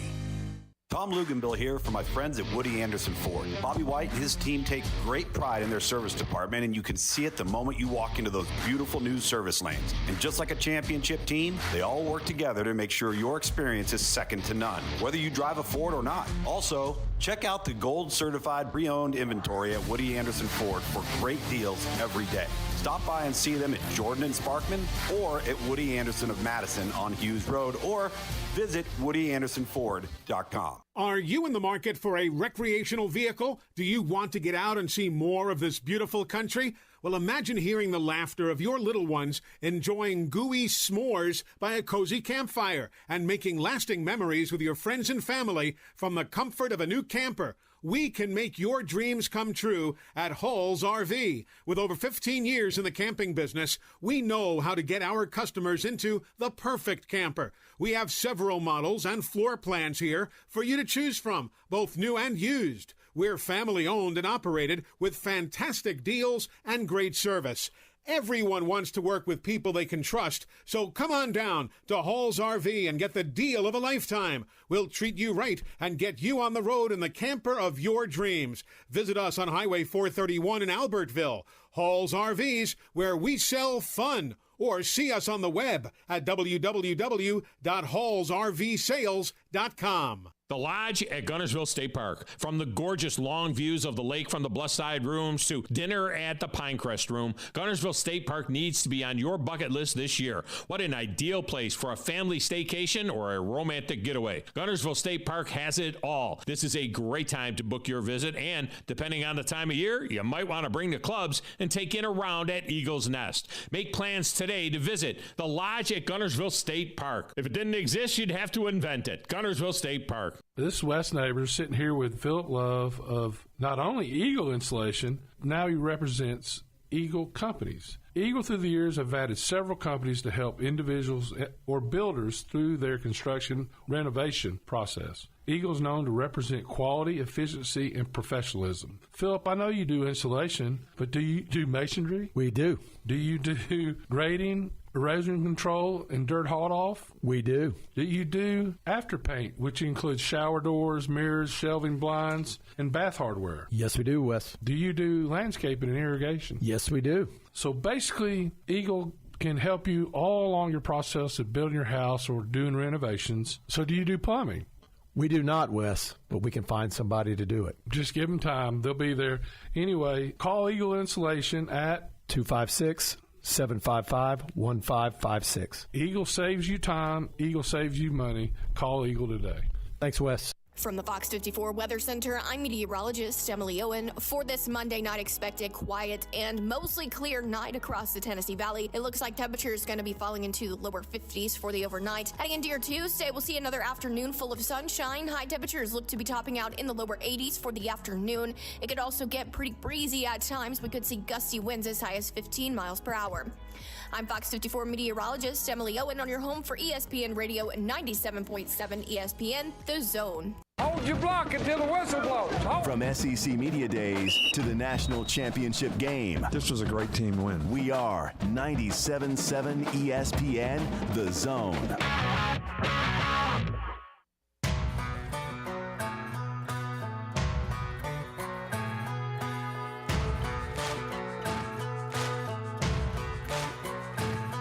Got a gypsy soul, I'm a rebel and rogue, and I'm always on the run. With a Brought to you by Alumni Hall. For all your Alabama and Auburn gear, it's Alumni Hall at Bridge Street. From gifts to tailgating items to the coolest clothing, Alumni Hall has it all. Think about gifts. Gifts. It's November, for God's sake. Start thinking about Christmas. You need gifts. You need to go to Alumni Hall for the Alabama and Auburn fan in your family. They're right next to the Kona Grill, across from Connor's Steakhouse. Just look the park, go to Alumni Hall. All right, this is going to get a little weird now because I'm going to the lines, and I'm looking at my screen here, and I'm looking at two guys that are not going to be happy about officiating. I'm just telling you right now. I got two guys that are not going to be happy with officiating. So we'll start with LSU Lynch. Lynch, welcome to the show. How are you? Son, I've been a loser all weekend. You hear me? It started. You got a point. Academy. At least you got a point on the big board. I mean, that's good. You got a point there. So. Well, look here, man. It's like you said. You know, Alabama. Look here. I should have took Alabama, even though I'm an LSU fan, and I don't bet with my heart. But I really thought that we would have at least covered the spread. You hear me? Mm-hmm. But and I want to say this, LSU fans. Look here. That was a great hit. And nobody's talking about how Jaden Daniels went up to Dallas and gave him a hug. I mean, it's all good. It's still a game. These still kids, okay? So, and number two, LSU fans, stop hating on Saban. If it wasn't for Saban, because I got a lot of respect for him. I mean, LSU, when it started, when he got there, that's when it started. So let's not forget that. It is, and I wonder if you know, they would have kept it. I wonder if Les Miles even goes there, but I wonder if Les Miles and Ed Orgeron and now, you know, Brian Kelly, you know, is this thing still rolling like that if it wasn't for Saban straightening out the program? I don't think so. I think that Saban started on a 20-year path of good football. Well, I think Saban started. Now, granted, you know, Les Miles, his crap caught up with him. But he kept it going. I mean, you go back to 2011, regardless of the 21-0 ass whooping. Sure. Regardless, our LSU and Alabama have been great games and great teams for a lot of years because going into that game Saturday night, listen to me, you know, the last 4 years it was 2-2. You know, that's way better than Tennessee's, than the vomit that up there has done. So. And it was an even game, you know, up until the injury that they were playing that game straight up. I mean, that was like a heavyweight fight. Two guys just swinging at each other like a heavyweight fight, you know, haymakers. I mean, and like I said, you just hate to see, you know, just things kind of change. It's a game. We ain't got no control over it, son. Look here. I ate a bunch of gumbo, fresh made gumbo, cornbread, son. It's all good. But look here. I won't tell you this. I lost a bet to Grumpy. Did I tell you about this? No. I lost a bet. Look here, Grumpy, I'm going to say it live here, okay, on the radio. I'm going to renew your subscription of the month to the Terry Saban 90 of the month club that your wife don't know about. Go LSU. He had a rough weekend. I mean, when you think about it, right? His kids go to Westminster Christian. Yeah. They got knocked around a little bit by Madison Academy, don't you think? I think his kids play there, too. I actually think his kids play, or at least one of them plays. He's a big Havoc fan. They got swept by the Bulls. Oof. Yeah. You know, and then LSU got dumped. I think, is he a Saints fan? Yeah, he's a 49ers fan. Oh, he's a 49er fan. So at least the 49ers, losing 3 in a row ended this week. They didn't play, right? They were on a bye. Were they on a bye? Yeah, they must have been on a bye this week. 49ers yeah, they were on a bye. They were on a bye. Up next is all right. So let's have it. The Phillip. He beat me, by the way, and beat the big dog. I don't know if that puts any salve on a wound of the Cowboys losing. He did beat me and beat the big dog. Phillip, welcome in. How are you? I'm all right. Number one, your theory is very flawed. A lot more people are happy when the Cowboys lose than they are when they win. But not the NFL. By the way, wait. Hang on a second. Hang on a second, Phillip. Phillip, hang on a second. What Phillips is talking about, because our listeners turn over every 15 minutes. What Phillips is talking about is at the opening of the show, I read to Phillips, or sometime in the show, I read to Phillips' text and said that it makes no sense the NFL would want, if this was rigged, the NFL would want the Cowboys to win because they don't want Philly running away with the division, and they want Dallas more than they want Philly because Dallas is America's team. So Dallas would be the favored team. So that's what I said. So, Philip, yeah, it's not about the fan bases. It's about your contention is that the NFL is trying to hold the Cowboys down. It makes no sense. If anything, they want to promote the Cowboys, I would think. They, whether they're giving the refs marching orders or not, don't know. But to sit there as the commissioner and look at what's going on across the league and do nothing about it. Yeah. I mean, nothing. And it's not the number of flags. I guarantee you, they knew. Okay, Cowboys got 10. We got to make sure we even this thing up. So they throw a flag when it's refused or whatever. So that's simple. Now, he might have been on a plane. He might have been on a plane watching on his way back from Germany. He was at the game between Miami and the Kansas City Chiefs. Did you see what they called a fumble in that game? And he was sitting there at that game, and the guy, Tyreek Hill, was being driven back 4 yards. He gets driven back, and the ball comes out, and Kansas City picks it up and scoop and score, and they say fumble. And it's like, on what planet is that not forward progress? They always call forward progress when a guy's getting driven back, and yet that's what they called. And Goodell was sitting in the stands on that one. I think they know that they got an officiating problem. They just don't know how they're going to fix it.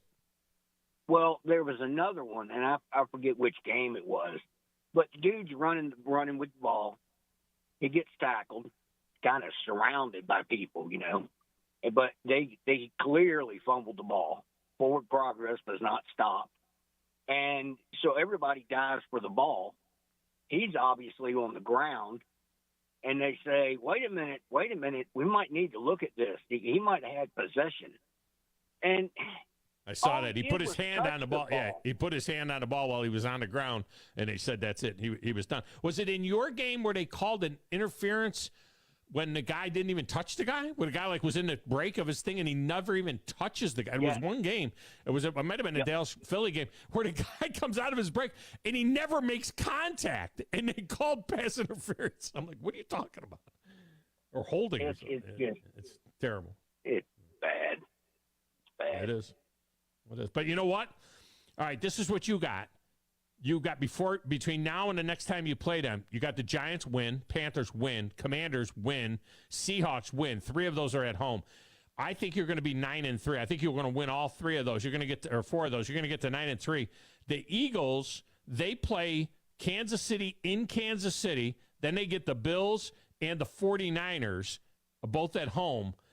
If they were to drop 2 of those 3, they're going to be 9-3. I think when you get together in Dallas, there's a good chance that both teams are 9-3. Yeah, and then they'll screw us again. I don't think they want to screw you. Shoot, what was that I was going to say? Did you see that Greg Counsell took the Cubs job, by the way? He was in the running for the Mets job. Greg Counsell leaves he leaves the Milwaukee Brewers to take the Chicago Cubs job. I didn't know that. I know that he was going to talk to him, but happened. Just happened a couple, maybe an hour ago. Yeah, it just happened. Okay, well, that kind of sucks. No. But, yeah, it's just officiating cannot be this bad. I'm with you. I say they wear a dog collar, and even if they miss something, and there's somebody in the booth watching the game, just like we are in our living rooms, and sees something that's really bad, and the refs don't have to look at it. Just tell them what it is. Yeah. Move on. Yeah, they call it the first time when it happened right in front of you. What is you looking at it on a monitor going to help you with? Yeah, they call it the eye in the sky theory, and they're doing a little bit of that now with certain play, but a lot of it isn't reviewable. But you'll notice all of a sudden the guys will stop and they freeze, and then all of a sudden they're getting word from New York about a penalty. You'll see a flag come out like before the next play starts, and they're like, "Oh, there was 12 guys on the field. We didn't see that," or whatever. There's certain things they do that with. But you're right. Every single game could have an official, a part of the crew, in the booth watching the game in real time, just like we are. And as soon as he sees it, he go, wait, everybody stop. That guy never touched that guy. That's not that. That's not what you thought it was. We saw it up here. And then just continue the game. It'd take 2 seconds to fix it. The same thing in baseball. How many times do we see a bang-bang play and we see it on the first replay, 10 seconds after the play happened? Oh, my God, he was safe at first. And they could fix it immediately. But, they got to take a half an hour to do it. Yeah. Back to the Cowboys game again real quick. I really like the way they started off, and the refs are who kept Philly in the game. And that game was really close to being a blowout at halftime, Cowboys. But every time they'd stop them. Or Dallas would stop the Eagles, and they'd let them continue. It was just and then at the end of the game, they all go to the Eagles, just trying to make themselves pad their numbers or whatever. But, yeah, it's just hard to watch anymore. Yeah. I had a horrific call. I forget exactly what it was. I mean, the Browns were putting a monumental beatdown on the Cardinals, something that hasn't happened in I don't know how long. They held the Cardinals to 58 yards of total offense in that game, but they had a call in that game on the Cardinals had a first down and a 30-yard gain, and everything was, they looked like they were going to go down and get a score. This is when it was only 13-0, and they called it back, and the flag, nobody could figure out what the flag was. They kept showing like different replays, and they're like, maybe it's this guy. Maybe he said the wrong number. Maybe it's this. It's like, where was the call? I mean, and they went from a 30-yard gain to 15-yard or 10-yard penalty against them, and that was the end of it. So it happens every game. It's just bad right now, and we can see it so good. Thanks for the call, Philip. Hey, good job by you, man. You got tickets.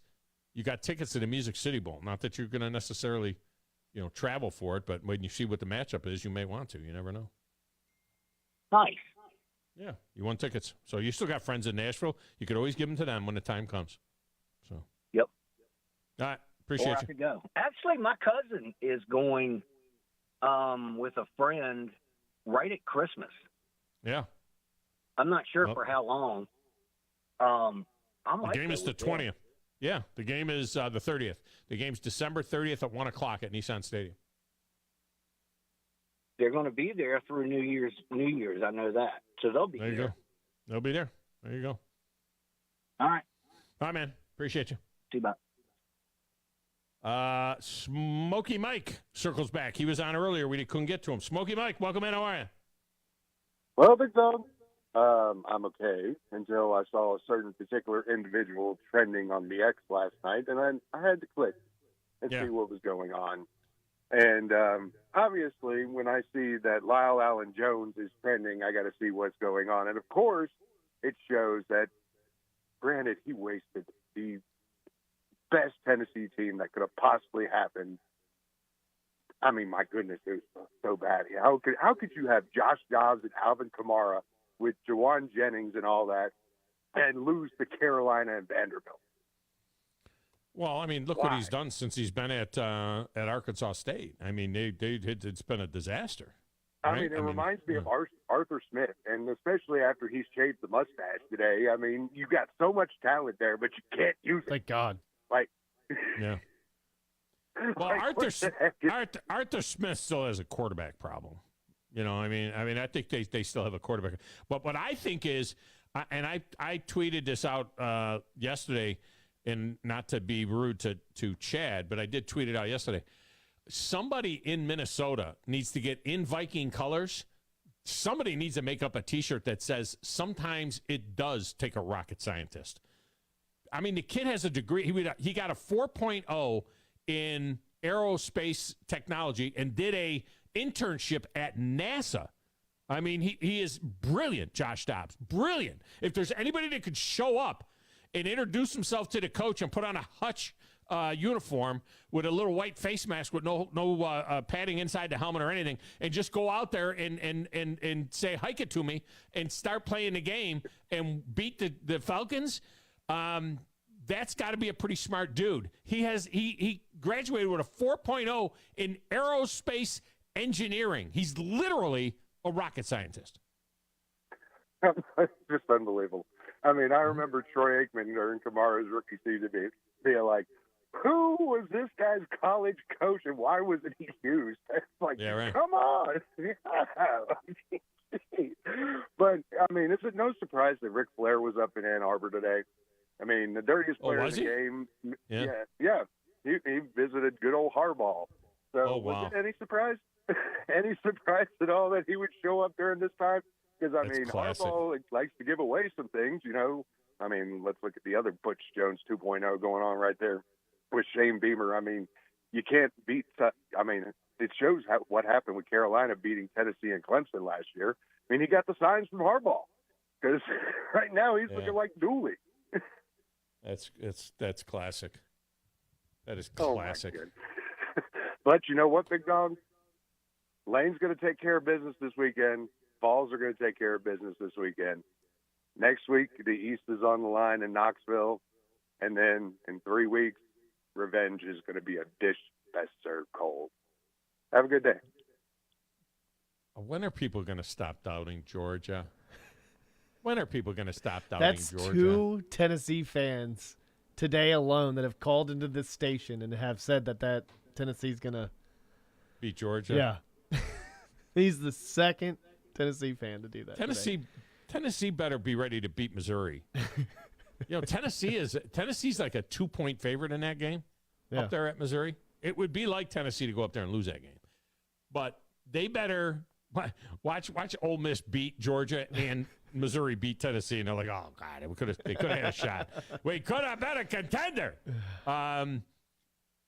No, listen, people, please stop doubting Georgia. Stop doing this to yourself. You keep doing it. I don't. Gosh. Grumpy is up next. Grumpy, welcome to the show. How are you? Hey, pretty good. Yeah, well, me and LSU. Lynch? What's his name again? LSU what? Kyle? LSU Lynch. Lynch, that's it. Lynch, yeah. My bad. We had a gumbo cooking contest at his house this weekend, and everybody voted my gumbo better, so he lost the bet. Did you really go to LSU Lynch's house? And I didn't know you guys were boys. My gumbo was better. So. Yeah. Hey, let me ask you this. Bad weekend for him, that's for sure. Yeah, with what Luganville said about, we don't want to see the players get hurt. That's one extreme. And then your extreme on the other end is Alabama wants to beat up the players. So does FSU. So does Auburn. So does LSU. Well, you can say it. You can say it, but listen, the fact remains. No, wait a minute. The other teams have said for 15 years, the problem when you play Alabama is that they beat you for 2 weeks because you're so physically beat up. The next week you end up losing another game, and I don't believe Alabama is singled out in that aspect. I think I'm sure there are others. A number of Division I teams beat you up. I think Wisconsin probably beats you up. But my question is this, then specifically, not in generalizations, specifically, do you want the quarterback to have a sore arm in the third quarter from being tackled hard, an injury that he can get over in the next 2 weeks, but yet a sore shoulder from hitting the ground? Is that acceptable? Is that what we want? Sore arm or sore shoulder. That would be the first step. That would be that would be a 2 out of 10. 10 would be a broken ACL or something, torn ACL. But do you want his shoulder to where he's not throwing? I want to hit him. I want to hit him so hard. I want to knock him out of the game. Be honest with you. There you go. On a clean hit. On a clean hit. I want to knock him out of the game. I mean, that is the quarterback must go down. He must go down hard. I think I think that on a clean hit, an opportunity to knock a quarterback out of the game is not. There's nothing wrong with it. It's a violent game. And it's you're kind of squeezing out of this here by saying clean hit. The clean hit that was on LSU's quarterback. Yeah, it's a good clean hit. It was flagged. Should it have roughing. been flagged? Yeah. Should it have been flagged? That's all. Yes, it should be flagged for roughing, but it was not. It was not a dirty hit. To me, is an intentional spear or something like that. That was a good hard hit, but it was roughing the passer in today's definition of roughing the passer. Right. See, what I've been hearing in all these Alabama-driven shows this morning is it wasn't targeting. Well, no one said targeting except a handful of LSU fans that were wrong. Yeah, a lot of them. A lot of big LSU fans are calling it targeting. It's roughing. It's roughing. Yeah.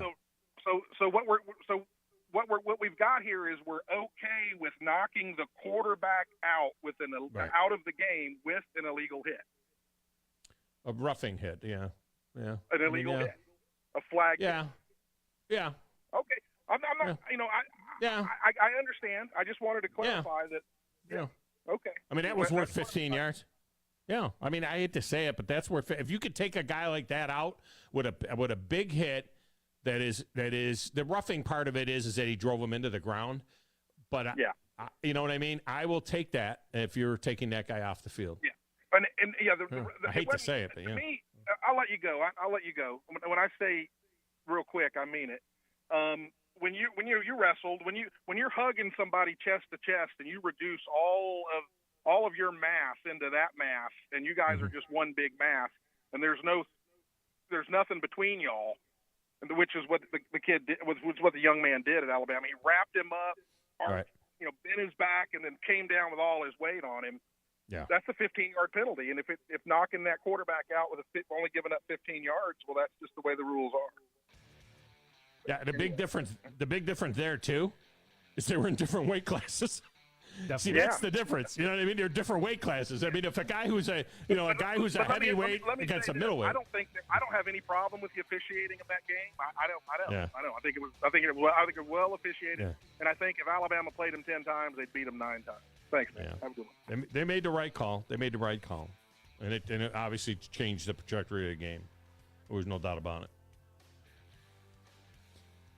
It went from feeling like Alabama's going to need to score last to win by 7 to being LSU can't score now. The fourth quarter Alabama team. It's done. Yeah. Tradition. It's done. Which is kind of what a physical football team does. All right, that's it. Paul Feinbaum is next. This has been the Tom Abraham Show, 97.7 ESPN The Zone.